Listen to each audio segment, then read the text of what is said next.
Zara Zimmerman didn't expect to spend her Tuesday morning tripping over a man in a hoodie who smelled like cedar wood and trouble, especially not in the middle of a flower shop. "Hey, watch." Her words died as she stumbled back into a shelf of tulips, clutching a bouquet of sunflowers like a weapon.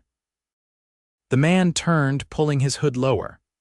"Sorry," he muttered, glancing over his shoulder like he was being hunted. He was tall, broad shoulders, clean jawline with a few days of stubble. Eyes like a storm gray, intense, unreadable. Zara blinked. "Are you okay?" "No." He peeked through the window, then ducked suddenly. "Are they gone?" "Who?" "Paparazzi," he said, as if it were the most normal thing in the world to be running from cameras in a tiny flower shop on West 83rd. Zara raised a brow. "Right. And I'm the Queen of England." He looked at her then. Really looked, and something flickered in his eyes. "You don't recognize me, should I?" she asked, arms crossed. He hesitated. "No, that's good." The florist, Miss Rosa, popped her head out from behind the counter. "Zara, can you believe this? That's him." "Him who?" Zara asked. Miss Rosa widened her eyes. "Yorick Zane, billionaire tech guy, owns half the apps on your phone. That's him." Zara stared at the man who was now inspecting a sad little bonsai tree like it held national secrets. "I thought he was in Singapore," she muttered. "I was," Yorick said, not looking up. "Now I'm here, and if I could stay hidden for 5 more minutes, I'd be really grateful." Zara's brain scrambled. She'd heard the name Yorick Zane in headlines, but she didn't follow billionaire drama. She worked 2 jobs and barely had time to breathe, let alone track the movements of tech royalty. Still, he didn't look like the media made him out to be. He wasn't cold or arrogant, just tired, quiet, maybe even a little lost. Miss Rosa was practically vibrating with excitement. "Zara, take him to the back room. The press never comes here anyway." Before she could protest, Yorick turned to her. "Please, I'll owe you."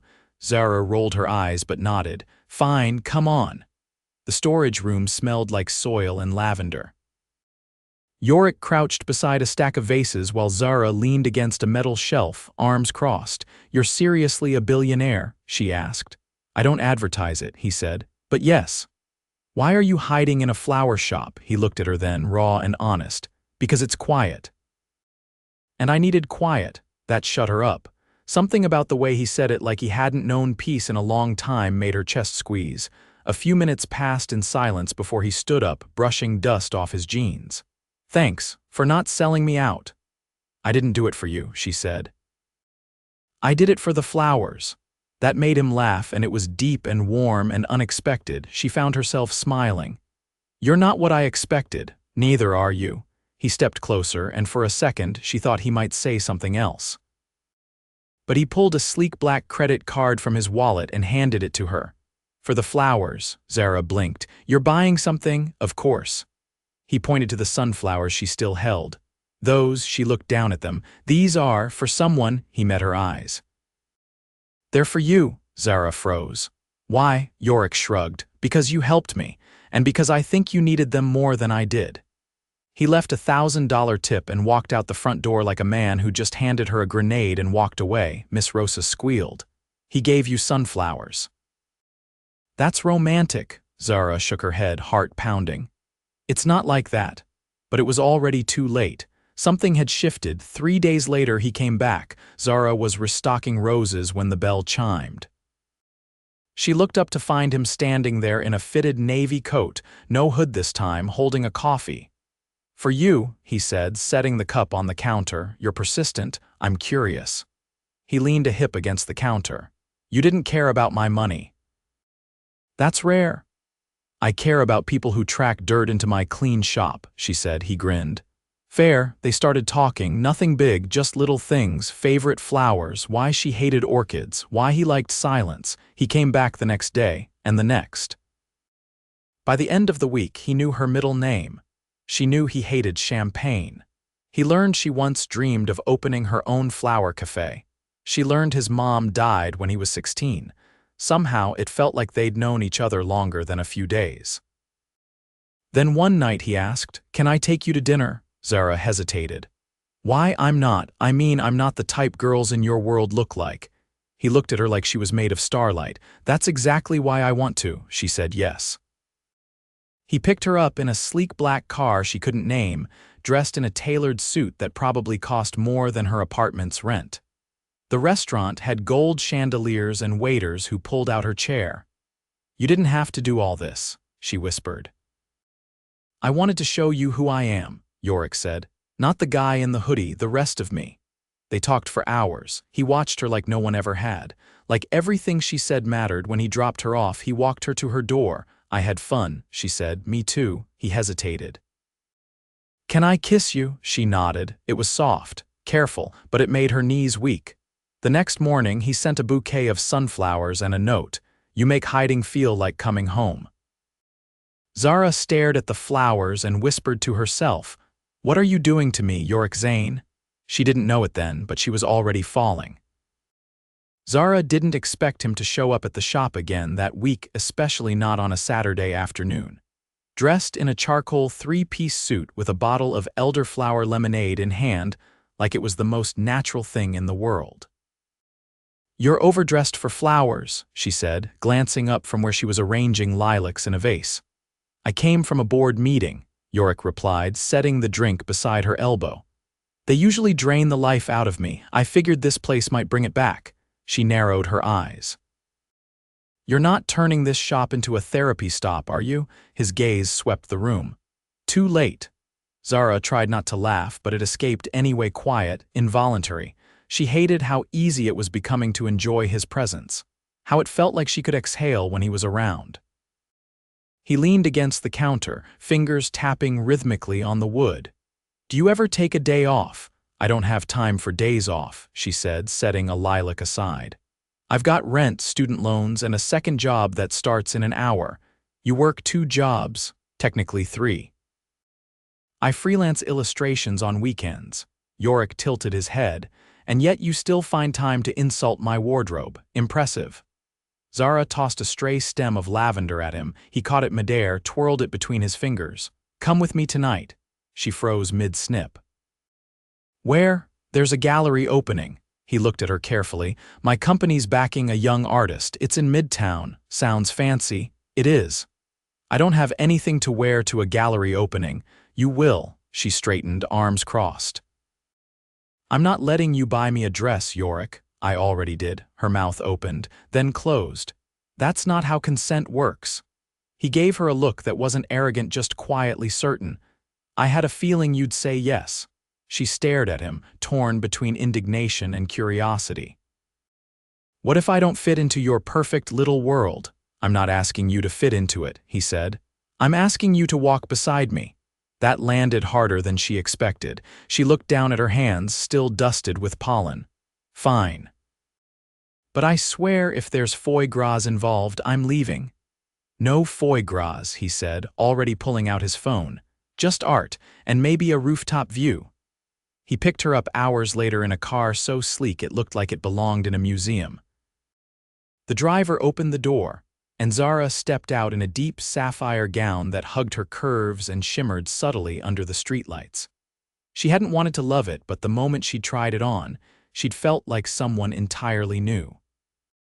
He met her at the entrance, dressed in a midnight blue tuxedo that somehow made him look both dangerous and devastatingly refined. His eyes moved over her slowly, reverently. "You look like trouble." She raised an eyebrow. "You paid for this trouble." The gallery was tucked behind a minimalist facade, the interior all glass and steel and soft light. People turned to look as they entered. Not because of who he was, but because of who he was with. Zara kept her chin high, even as whispers trailed behind them. "You didn't tell me you were sponsoring a surrealist painter," she said, examining a canvas of swirling ink and oil. "You didn't tell me your favorite color is that exact shade of blue," he murmured beside her ear. She turned, startled. "How did you? You wore it on your apron once," he said. "I remembered." Her heart tripped. "That's not normal." "No," he agreed. "It's not." They moved through the gallery, brushing shoulders, trading glances. He introduced her to people she'd only seen in magazines: investors, curators, philanthropists, but he never let go of her hand, not once. On the rooftop, with the skyline glowing behind them, he handed her a glass of sparkling cider and said, "I want to show you something." She followed him to a corner where a framed piece stood alone. It was her artwork. One of her digital illustrations, a girl standing in a field of wildflowers, head tilted to the sky, sunlight pouring over her. She'd uploaded it to her portfolio months ago, never thinking anyone would care. How did you? I saw it in your sketchbook last week, he said. I had my team track it down, bought the rights. You're officially one of the featured artists tonight, her vision blurred. Why would you do that? Because you're extraordinary and the world should know it. She looked up at him, voice trembling. You barely know me. I know you work until your fingers ache and still smile at strangers. I know you don't trust easily, but when you do, it's fierce. I know you've been overlooked your whole life, and I hate that. He stepped closer, his voice low. Let me change that. Zara shook her head, chest tight. This isn't real. It's a dream, a gallery, a dress I didn't buy. I don't belong in this world. You belong with me, he said simply, and then, without warning, he pulled a small velvet box from his pocket, her breath caught. Yorick, I know it's fast, he said. It's reckless, but every time I leave you, I hate it. Every minute without you feels wrong. I don't want to waste time pretending this isn't exactly what it is. He opened the box, a ring, delicate, gold, with a single brilliant sapphire that matched her dress. Before all of this, before I ever built a company or made my first million, I used to watch my parents dance in the kitchen. My dad told me once, find someone who makes the world quieter, that's you, Zara. She blinked hard. You're serious? I've never been more. A gust of wind caught her hair. The city roared behind them, but all she could hear was his voice. I don't need an answer right now, he said gently, but I meant every word. She didn't respond, not because she didn't feel the same, but because for the first time in her life, someone had seen all of her and wanted it anyway. She looked out over the rooftop, heart racing, and knew that nothing would ever be the same again. Zara stood by the window of her apartment, staring out at the city lights as the sapphire ring glimmered faintly on her dresser. She hadn't touched it since that night. It sat there like a question she didn't know how to answer. A knock came at the door. She opened it to find Ava, her best friend and roommate, holding a stack of takeout containers and kicking the door shut behind her. So, Ava said, setting the food down. Are we going to talk about the fact that you got proposed to on a rooftop in front of a skyline and didn't even tell me until yesterday? Zara dropped onto the couch. I didn't say yes. You didn't say no either. I didn't know what to say. Ava opened a container of noodles. He's a billionaire, Zara. That's not the part that scares me. Then what does? Zara chewed her lip. What if I'm just a phase for him, a break from his world? He has all that money, all that power. I'm just me. Ava looked at her. You're not just anything. And if he doesn't see that, he's not worth the ring. Zara didn't sleep that night. Every time she closed her eyes, she remembered the way Yorick had looked at her, not like she was a passing distraction, but like she was gravity itself.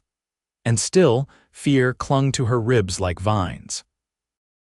The next morning, she went to work early, hoping to clear her head. She didn't expect to find Yorick already there, seated on the bench outside the flower shop with a folder in hand and bags under his eyes. I didn't sleep, he said before she could speak. You're not the only one. He stood, holding out the folder. I want to show you something. Inside were contracts. Not marriage contracts, business ones. A proposal to fund a chain of flower cafes under her name with her designs, her ideas, her rules. She blinked. What is this? You told me once you had a dream. I listened. I never asked for this. I know. That's why it's a gift. No strings, whether you say yes to me or not. Zara's voice caught. You're serious. I don't do anything halfway. She sat down on the bench, the folder trembling in her hands. You barely know how I take my coffee. 2 sugars, no milk. You always stir twice before drinking. He sat beside her. I notice things. She stared at the ground. I don't know how to trust this. It feels like I stepped into someone else's life. He was quiet for a long moment. Then, softly, I used to think love was a distraction, something to avoid, but you're the first person who ever made me want to stay somewhere. To build something with someone. Zara looked up at him. You don't get scared? every day, but I'd rather be afraid with you than fearless without you."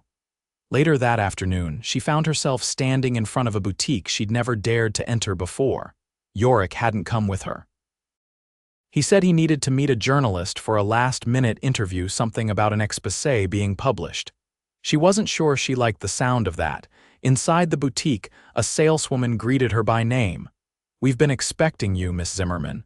Zara was stunned. "You have?" The gentleman said. "You might come. He asked that we show you this." She led Zara to a private room. Inside was a dress of soft ivory silk, flowing and simple, with hand-embroidered wildflowers trailing up the hem. Delicate, beautiful, like nothing she'd ever worn. There was a card tucked inside the neckline. "You deserve to feel like the woman you are, not the one the world told you to be." YZ, Zara touched the fabric, heart tight in her chest. That evening, the interview aired. She watched it on her laptop while Ava made popcorn in the kitchen. The journalist leaned forward on screen. "Let's talk about the woman who's captured so much attention lately. Zara Zimmerman. The public's calling her the flower shop fiancé." Yorick didn't look away from the camera. "She's not a headline, she's a person. And anyone who tries to reduce her to anything less will have to go through me." Zara's breath hitched. The reporter pressed. "You're the man who keeps secrets, who keeps walls. And yet you proposed after knowing her for only a few weeks." "Why?" Yorick's answer was quiet but unshakable. "Because I've lived half my life surrounded by everything money can buy. She's the one thing I never saw coming, and the only thing I'd give it all up for."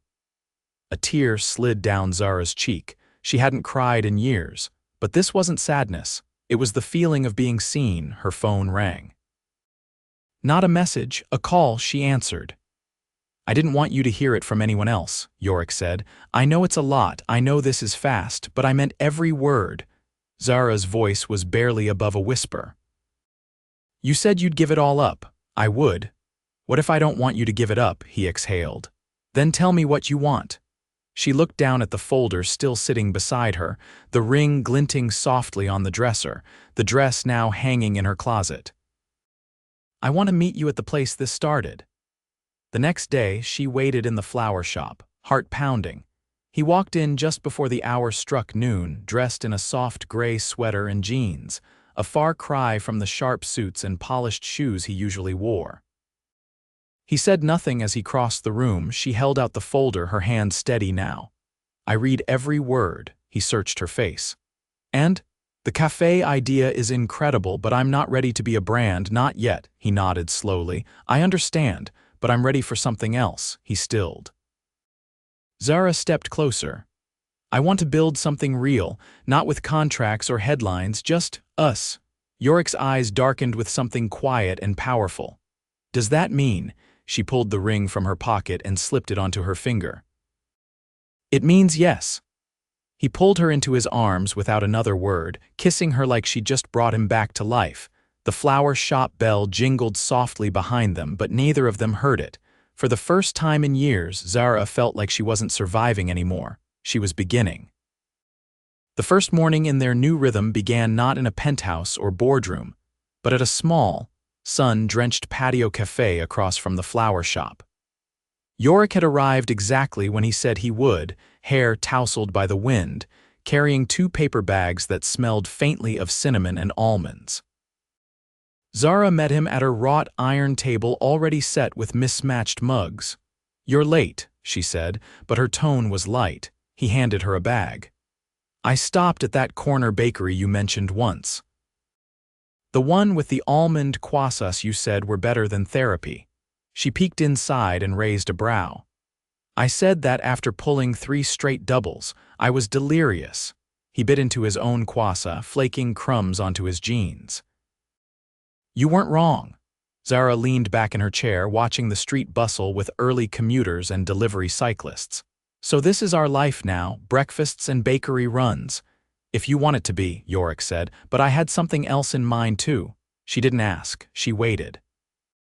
He reached into his coat pocket and slid a slim envelope across the table. "This is for you, no contracts, no obligations." She opened it slowly. Inside was a plane ticket, one-way, destination, Provence, her brow furrowed. France? There's a villa there, he said. It belonged to my grandfather. I haven't been since I was a teenager. He hesitated. I want you to see it. She studied his face. You're asking me to run away with you? I'm asking you to come with me to a place that means something. A place where no one knows us and there's no press, no pressure, just quiet. Zara folded the ticket carefully. How long would we go? As long as you want. They left the next afternoon. The jet was silent, sleek, with seats that reclined into beds and windows that dimmed at a touch. Zara curled beneath a blanket, her sketchbook open on her lap as the sky turned lavender outside. Yorick sat across from her, reading something dense and annotated, but he looked up every few minutes just to watch her draw. I didn't know you did portraits, he said after a while. She didn't look up. I didn't until you. The villa was nestled in the hills above a vineyard, surrounded by olive trees and wild lavender. Its shutters were faded blue, and ivy trailed along the stone walls. The air smelled like rosemary and lemon. Zara stepped inside and felt something shift. The rooms were filled with old books in sunlit corners. A piano stood in the parlor, unplayed but polished. There were black and white photographs on the walls. Yorick as a boy, his parents dancing in the garden, a dog with ears too big for its head. He watched her take it in. My mother loved this place. She used to say you could hear your own thoughts here. Zara turned slowly. Do you? I do now. They fell into an easy rhythm, mornings with coffee on the back terrace. Afternoons exploring the village market, where Zara bartered in broken French and Yorick carried baskets full of peaches and bread. Evenings by the fireplace, where she sketched while he read aloud from old novels with cracked spines. One night, as cicadas chirred outside and the sky stretched endlessly above them, Zara curled beside him on the garden bench. I've been thinking, she said. Dangerous, he teased. She nudged him. About the cafe idea. I want to do it, but not in New York, not yet. He turned his head. Where then? Here, she said. In the village. There's a space near the square. It's small, but it has a window that faces the olive grove. His eyes lit with something she hadn't seen before, a glimmer of hope that went deeper than ambition. You want to stay? I want to start something that's ours. Not built on headlines or press releases, just good coffee and flowers and light. He touched her cheek, brushing a strand of hair behind her ear. Then we'll stay. They spent the next month planning. They hired locals to renovate the space. Zara painted the sign herself. Yorick learned how to make espresso without flooding the counter. The villagers welcomed them with cautious curiosity, but Zara's warmth and Yorick's quiet presence quickly softened even the sternest baker. One morning, just before the opening, Zara walked into the cafe to find Yorick arranging a vase of sunflowers on the counter. You're up early, she said. He turned. Couldn't sleep. Anything wrong? No, he said. Just waiting. For what? He reached into his pocket and pulled out the ring again, the same sapphire, the same gold band. But this time he didn't kneel, he just held it out steady and certain. I asked you once and I meant every word, but I want to ask again, not on a rooftop. Not in front of cameras, just here in the place you chose. Zara stared at him. At the man who had once hidden in a flower shop and who now stood in the middle of a life they had built together. She took the ring from his palm and slid it onto her finger. Yes, she whispered. This time the kiss was quiet.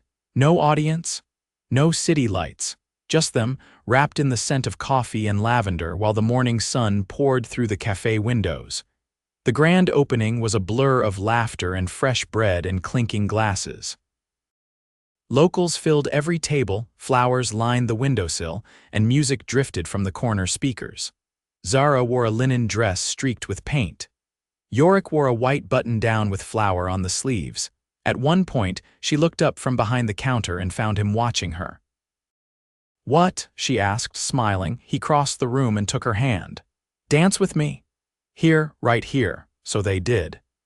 In the middle of the cafe, among the buzz of voices and the scent of jasmine tea, they danced. No music needed. Zara leaned into him. You still think I make the world quieter? He kissed her temple. No, you make it louder, brighter, real. Later that night, after the last guest had left and the chairs were flipped onto the tables, Yorick locked the door and turned to her. Ready to go home, Zara looked around the space they'd created together. The cafe, the village, the life. She reached for his hand. We're already there. The first rain in weeks came just before the village festival. It swept through Provence like a whispered promise, soft and steady, dusting the shutters and cobblestones in a silvery sheen. Zara stood beneath the cafe's awning, watching the clouds, her apron streaked with honey and flour, her hair pinned up in a loose twist. Yorick approached from the square, one hand holding a folded umbrella, the other wrapped around a brown paper parcel. "You bought more books?" she asked, eyeing the package. He shook out the umbrella and stepped under the awning beside her. "Not books, something else." She tilted her head. "What else would you wrap like that?" He handed it over without another word. The parcel was warm. She unwrapped it slowly to find a handmade clay teapot in the shape of a sunflower, glazed in yellows and greens. At the bottom, etched in faint lettering, were the words, "Pour les jours doux." "For the soft days," she translated. "Where did you find this?" "The potter who sells at the back of the market," Yorick said. "She remembered you asking about it 2 weeks ago. I asked her to finish it in time." Zara ran her fingers along the handle. "You didn't have to." "I know," he said. "That's why I did." Inside the cafe, the lights glowed against the storm-darkened glass. The bell above the door jingled as a few locals trickled in, umbrellas dripping, laughing softly. Zara poured steaming mugs of tea while Yorick passed around a tray of lemon-thyme scones.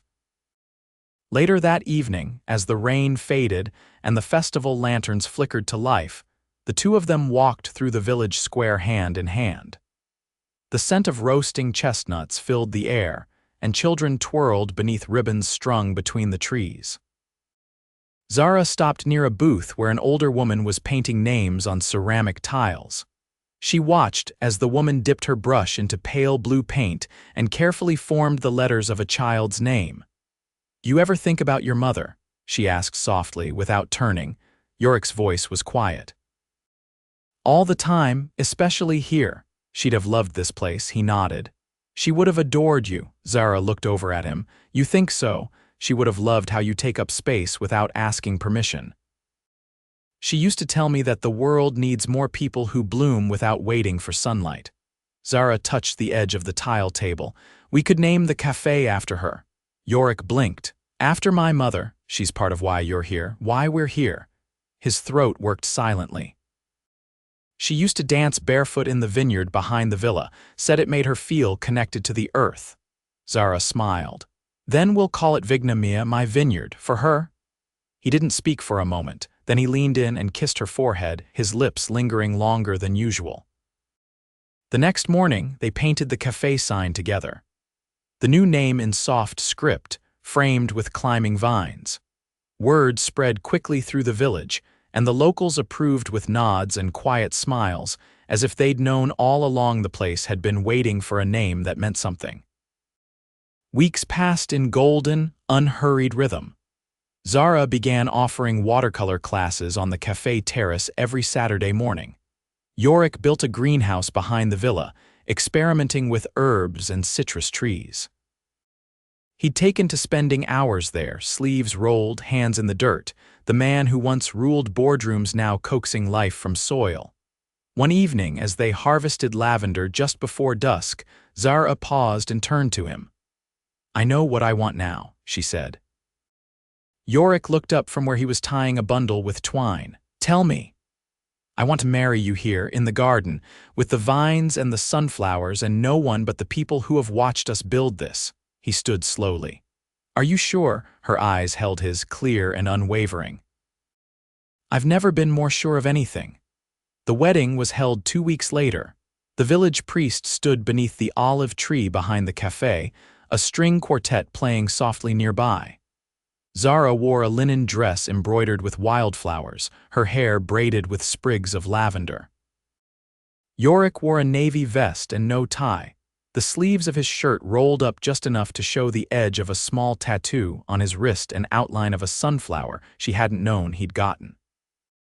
They exchanged vows they'd written in the quiet hours of dawn, whispered words about finding home in unexpected places and love in the moments between storms. There were no cameras, no headlines, just laughter, clinking glasses, and the rustle of grape leaves in the evening breeze. That night they returned to the villa hand in hand, their fingers still ink-stained from the guest book.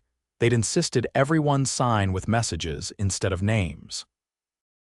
"I don't think I've ever been this happy," Zara murmured as Yorick carried her over the threshold, not because it was tradition, but because he wanted to. "Then we're doing it right," he whispered against her hair. They spent the evening beneath the open sky, their wedding dinner spread out on the patio table, simple cheeses, figs, crusty bread, and a bottle of wine from the vineyard next door. They didn't need more. Later, as they lay tangled in each other beneath the open windows, the scent of rosemary drifting through the curtains, Zara turned her head and whispered, "Do you ever miss your old life?" Yorick didn't answer immediately. Then, not once. "Not since you." They fell asleep to the sound of crickets, the weight of years lifting from their shoulders. Months passed. The cafe flourished. Tourists began to find them, drawn by word of mouth and the quiet magic of a place that felt like it had grown from the ground itself. But Zara never let it change. She still arranged the flowers herself. Yorick still brewed the coffee every morning. One spring afternoon, she called him into the back garden. He found her standing barefoot in the grass, holding something small in her hand. "I have something to show you," she said, voice trembling. He stepped closer. She opened her palm, a tiny pair of knitted booties. Yorick froze. "We're going to have a baby," she whispered. He didn't speak, just reached out and pulled her into his arms, burying his face in her shoulder. When he finally looked up, his eyes were wet. "You've given me more than I ever knew how to want." They spent that night in the nursery. They began building together, sketching plans, laughing over paint swatches. Zara painted sunflowers on the wall. Yorick carved a wooden mobile by hand.